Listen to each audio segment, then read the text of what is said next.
And interestingly, Reagan was not a huge fan of it. Of the march or the Or idea? of the freeze movement in general. Okay. Oh, okay. Despite his eventual support for nuclear elimination and really being open to the idea that we need to eliminate nuclear weapons. He wasn't inherently supportive of the freeze movement, but it actually was quite influential on Gorbachev,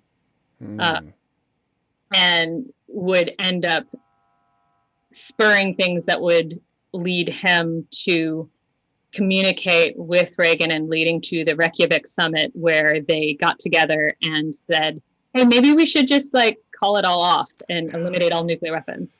Get really, really close for a hot second there. So, those things do have an impact. It's not just necessarily going to be in ways that you think it will.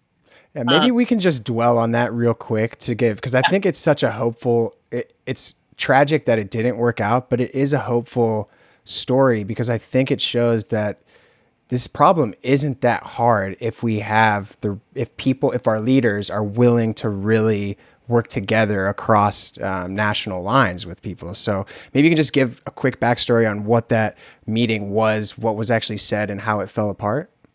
Yeah. So the quick take on the Reykjavik summit. So this was U.S. and Soviet Union coming together to discuss nuclear issues. And this was at a time where things were ramping up. And as the day after was already out, public opinion on nuclear weapons was really negative. The freeze movement was strong. And Reagan was starting to show that his mind was starting to turn on this issue, that he actually had different thoughts on how maybe we should approach this. And what's interesting about the Reykjavik summit, that this aspect was not planned. But Gorbachev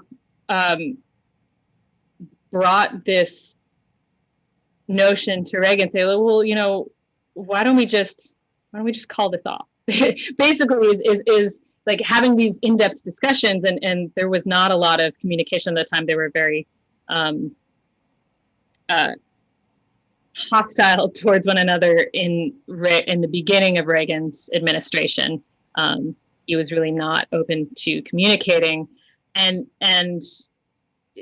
they suddenly were saying, oh, well, actually, we're open to this discussion and let's explore this. And unfortunately, what it comes down to is why it fell apart was that Reagan was really wedded to his idea of missile defense, which the Star Wars program. Mm-hmm.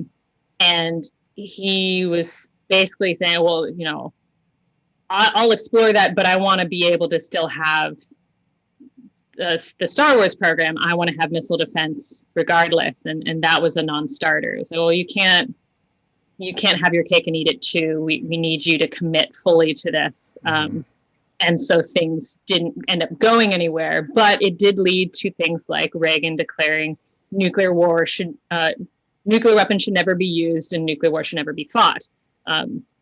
That elimination is what we want to strive for, which was a real turning point up until that point.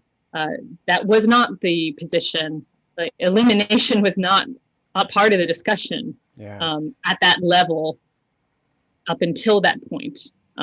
So it really showed that culture did have an impact. There was these influences. There was this public pressure that was being put on all of these issues that really did have an influence.